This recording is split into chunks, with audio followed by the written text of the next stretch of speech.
Namaste.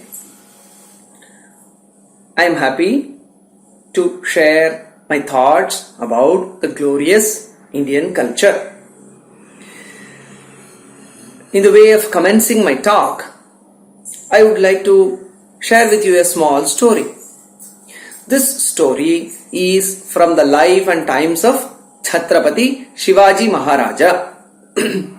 Recently only, on June 4th, or according to the traditional calendar, during the Jyeshtha Shukla Trayodashi, the coronation of Chhatrapati Shivaji Maharaja as an independent king was celebrated. Now, this story that I am going to share is not about Shivaji Maharaja himself. It is about a normal citizen of Shivaji Maharaja's kingdom.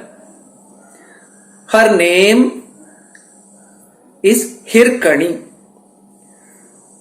and Shivaji Maharaja used to live in the Raigad fort, a majestic fort situated on top of a great hill. And Hirkani, the focus of our story, was a milkmaid who used to sell milk and who used to live in the foothills of the Raigad fort's mountain. So every day she used to take milk, climb all the way up to the fort, sell her milk and come back before the sunset, because during sunset the fort's doors will be closed. This is her daily routine. On one particular day, her husband was not at home. Her mother-in-law also had gone away to some other village. She had left her small infant with the neighbor old lady. She said that I will quickly come back after selling milk and then take care of the baby. This is what she said to her neighbor and set out to the fort. She reached the fort, was selling her milk, and then due to some reason it got extremely delayed. By the time she reached the gate of the fort, it was sunset and the door was closed. The fort's gate was closed. Hirkani pleaded with the gatekeeper that kindly allow me, I should go out. I have a small infant, I have to nurse the baby. It is very important. There is no one at home, she pleaded to the gatekeeper.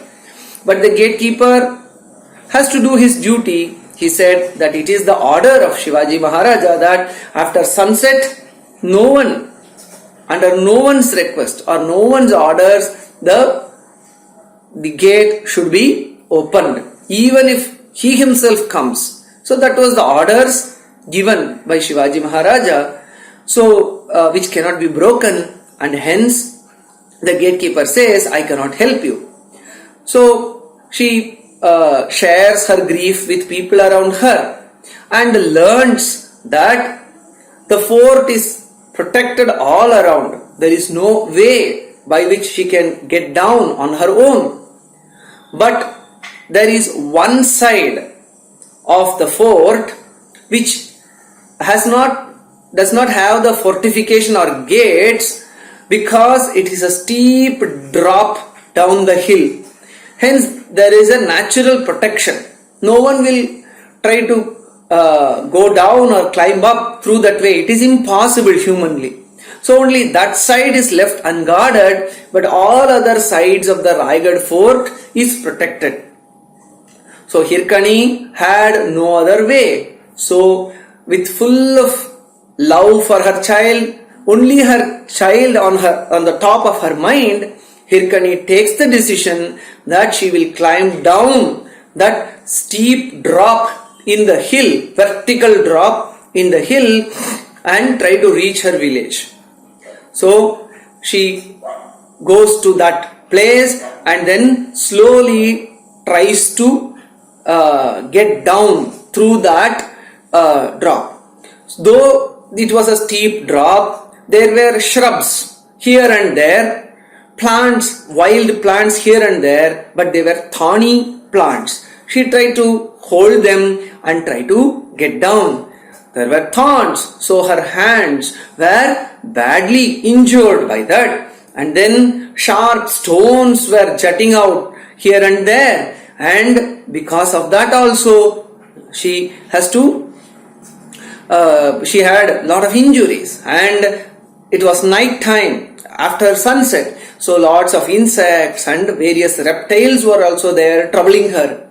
But in the midst of all these factors, with pure love and affection and concern only for her child, her mind was fully focused on her child, and she did not care about all these difficulties. Though battered and bruised, she battled her way down all alone at night, and then finally reached home at night and then hugged her child.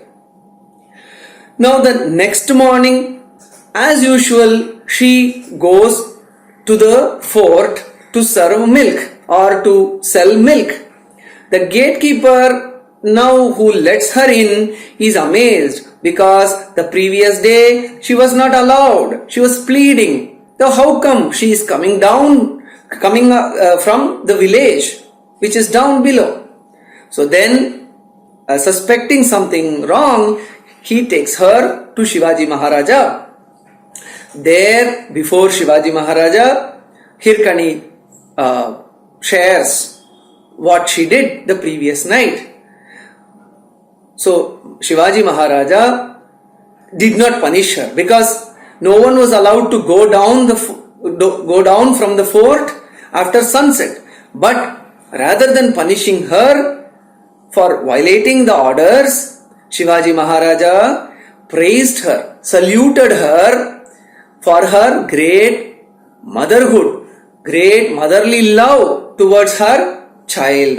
And then he gave her various gifts and advised her to take care of her health.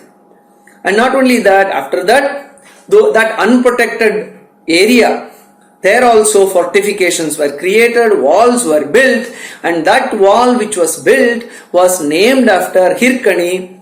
That wall stands even now, one can see. So this is the story. Hirkani protected or was focused on her child all along. Though she had to undergo a lot of difficulty, she took up all the sufferings, but still she protected her child. Similarly, speaking about Indian culture, our culture is our mother, and our mother has protected, our culture which is our mother has protected us through various millennia, so many millennia, like Hirkani was concerned and protecting her child, undergoing a lot of suffering for herself. Our glorious culture that developed in the banks of Sindhu and Saraswati river made our country prosperous and rich, not only materially but spiritually and also intellectually. But the material wealth or prosperity naturally attracted external forces, and hence there was continuous attack on our land, our country and our culture from Greeks, the Huns, the Mughals, the Portuguese, French and British. So our mother, our civilization, our culture, which stood all this for us and protected us. And not only external problems, internally also there were feuds, there were problems, lack of understanding of our culture, and hence there were distractions and divergences and differences of opinion that also created a lot of problem. But still, withstanding all these external and internal onslaughts and problems, our culture has protected us like the mother Hirkani. Now, when we think of our culture, how do we understand our culture? What is culture? to simply say that our culture is, to define it in a simple manner, we can say that our culture is what is enshrined in the Vedas, in the Upanishads, in the Ramayana and Mahabharata, and not only they are enshrined in the text, but that are practiced by generations and generations of our ancestors. Let us see how the Vedas, or what the Vedas teach us, and which we call it as culture, and how our ancestors have lived in that path. For example, Acharya Shankara, he says that Matru Pitru Sahasrebhyopi Vatsalatara Shrutihi. He says that the Vedas are 1,000 times more affectionate than our father and mother. Why does he say this? With due respect to our parents, biological parents, he says the opinion is that, of course, our fathers and mothers, they help in overcoming small difficulties, sorrows and temporary problems. Whereas the Vedas, they help us in overcoming great suffering by guiding us as to how to lead an ideal way of life. How do they teach us? They teach us the path of dharma, artha, kama and moksha, the four purusharthas, the wonderful guiding light for our lives. So, the purpose of human life, yes, of course, to attain wealth, and using the wealth, enjoying the pleasures or fulfilling our desires, artha and kama. But in what way? In the path of dharma. And is life only limited to artha and kama, that is wealth and fulfilling our desires, even though in the righteous path? No, there is something beyond, which is called as moksha. Spiritual goal of life is also given by the Vedas. So this is what defines our culture. When we are speaking about culture, so this, the purusharthas, which are enshrined in the Vedas, and also it is for the purusharthas for which our ancestors have led their lives. So this is an important pillar of our culture. Then again, when we come to the Upanishads are also storehouses of our culture.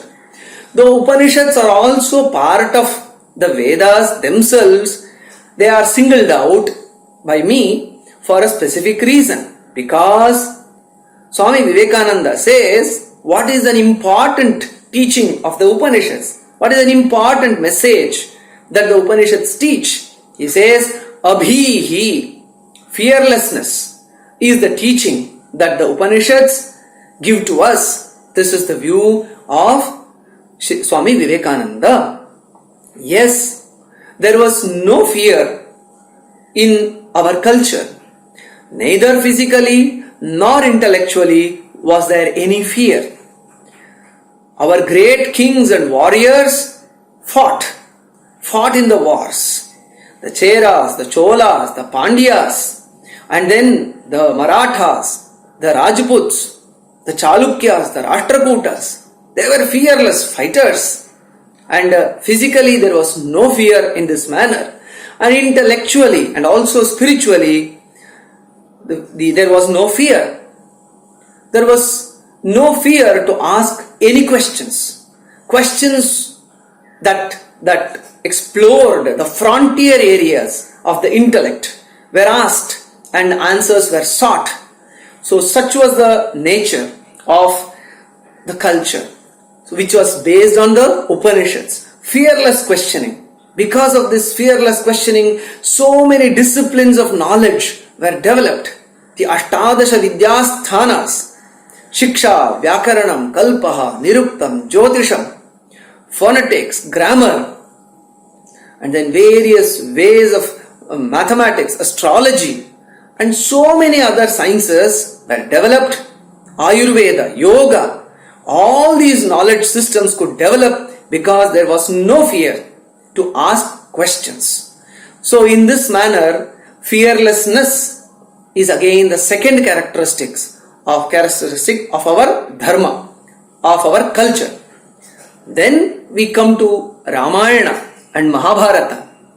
They also have taught so many valuable lessons, and the life that was led according to Ramayana and Mahabharata is the life of Indian culture. There are so many teachings, but I would just like to point out two important teachings from the Ramayana and Mahabharata, which are the founding pillars of our culture.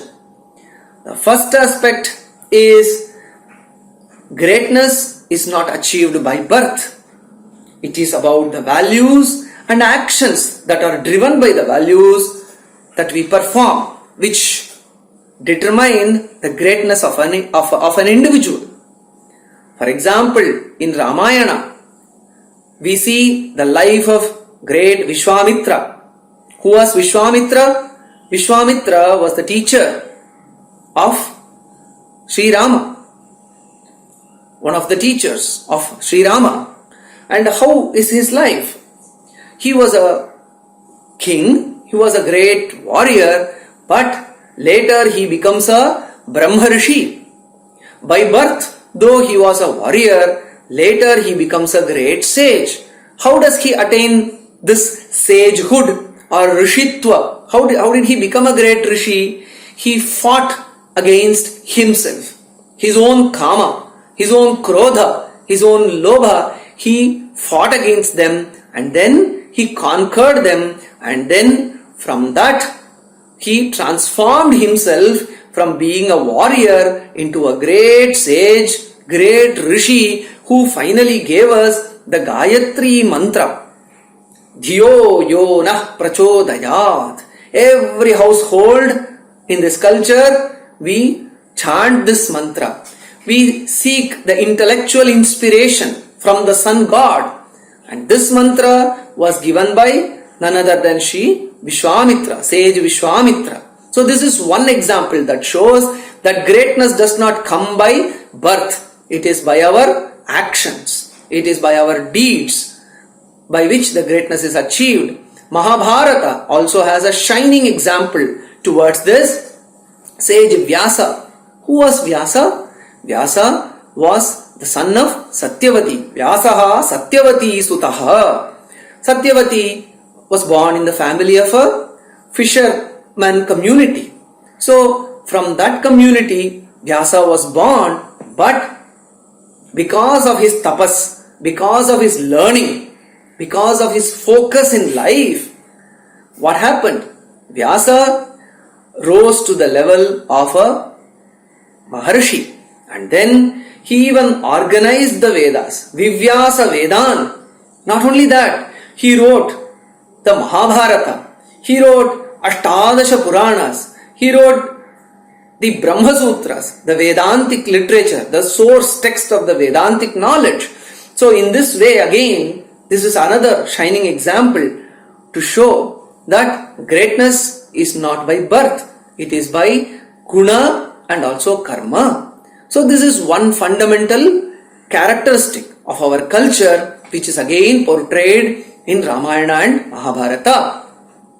The second aspect from Ramayana and Mahabharata which defines our culture, which defines or which presents the glory of our culture is, I will present it now. In Ramayana we see that Gangavatarana is described, how goddess Ganga was brought down to earth, and river Ganga is celebrated as a goddess, so which purifies our washes away all our sins.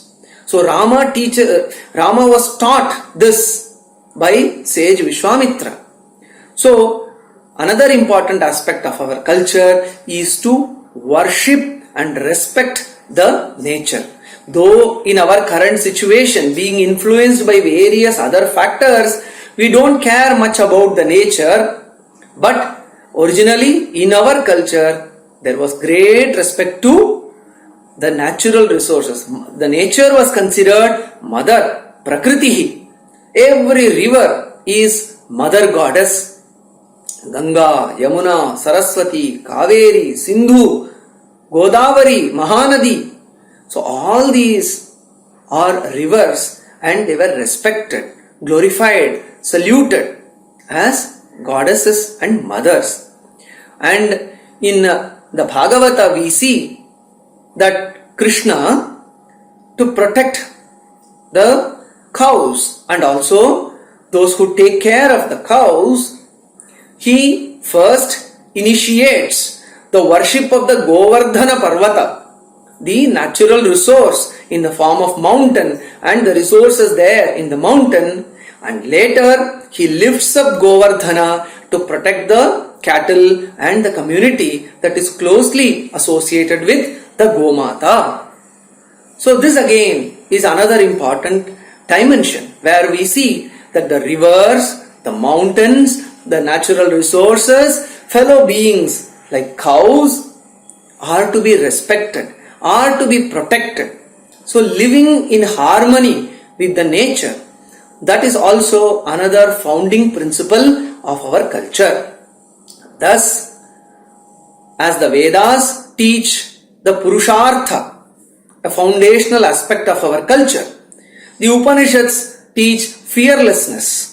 The Ramayana and Mahabharata teach that greatness comes not by mere birth, it comes by the gunas and the karma that we perform.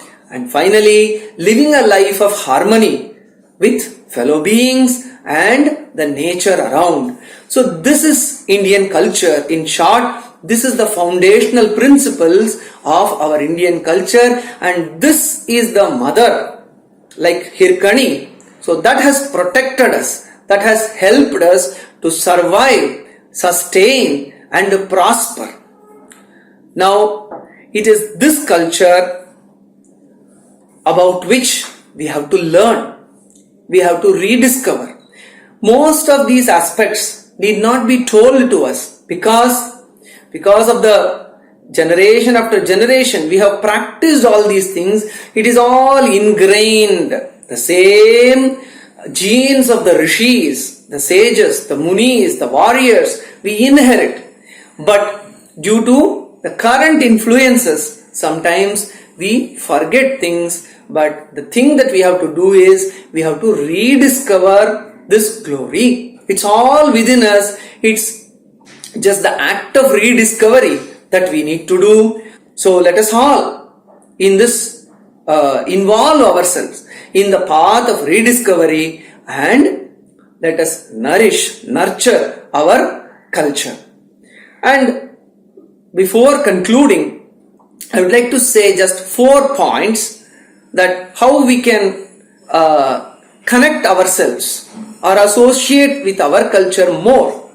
And it is in the form of 4 L's. First, let us learn about our culture.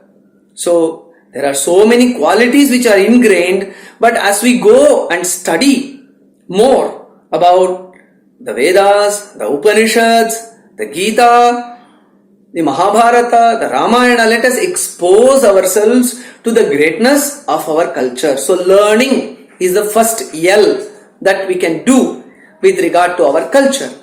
The second L is live the culture. So, mere learning, yes, is the first step. The second step is living the culture. All that we have learned or whatever we have learned or how much ever we have learned, we have to gradually we have to live it in our life. Krishna in the Bhagavad Gita says, Jnanam Vijnana Sahitam. Learning is one dimension and living is the more beneficial dimension. So Jnana is learning and Vijnana is living, and the experiences, Anubhavatmaka Jnana is Vijnana. So we have to convert our learning about our culture into living. So that is the second L. Learn, live. The third point is love the culture. Yes, we have to love our culture. We have to love our history. Because, of course, it is human to err. So there may be certain pitfalls. There may be certain failures. There may be certain lacuna. There may be certain shortcomings. But as the inheritors of the rich culture, it is our duty to love our culture and try to rectify those gaps and not to hate it or not to denounce it. Oh, this is all old, bad. So it is not to discard, rather we have to love our culture, and if there are any shortcomings, it's our duty as the inheritors of the culture to work on those principles or to work in the direction to fill up those gaps. Learn, live, love, and finally, let us not leave this culture. Let's always stay with this culture. So when we do all these three, learn, love, and live, naturally we will not leave this culture. Though there may be various attractions or in various other ways, we may be distracted. There is a wonderful verse in the Shastras which says, "Na jatu kaman na bhayan na lobhat dharmam tyajet jivitasyapi hetoh dharmo nityaha sukha dukkhetu anitye." Na jatu, never ever, kamat, out of desire, bhayat, out of fear, lobhat, out of greed, dharmam tyajet, never ever shun the dharma, never ever shun our culture, never ever quit or leave the culture. Dharmo nityaha, the culture which has eternal values is eternal in nature, it is shashvata, time tested. Sukha dukkhetu anitye, the sukha and dukkha or the suffering or happiness that we experience are transient, but dharma is eternal. Hence, let us follow that dharma, and to some extent we can, if we hold on to our dharma, as Krishna says, swadharme nidhanam shreya. If we follow our swadharma, dharmo rakshati rakshitaha. The dharma itself will protect those who protect the dharma. Hence, the 4 L's is our duty or our responsibility towards our culture, our dharma. Learn, live, love, and never leave. So this is what we can repay to our culture, which has protected us, like Mother Hirkani from the Shivaji Maharaja's tale.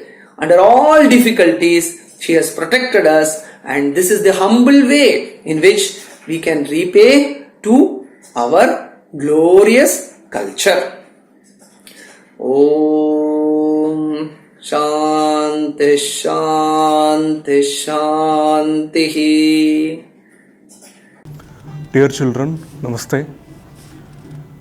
I hope you're enjoying the videos that we have posted on our YouTube channel so far. If you have any queries on morals, on values, or if you have any doubts on religious practices, you can post your queries to our email ID, that is office@rkmmvcc.org, and we will answer your queries through our YouTube channel. Thank you. Thanks. Namaste.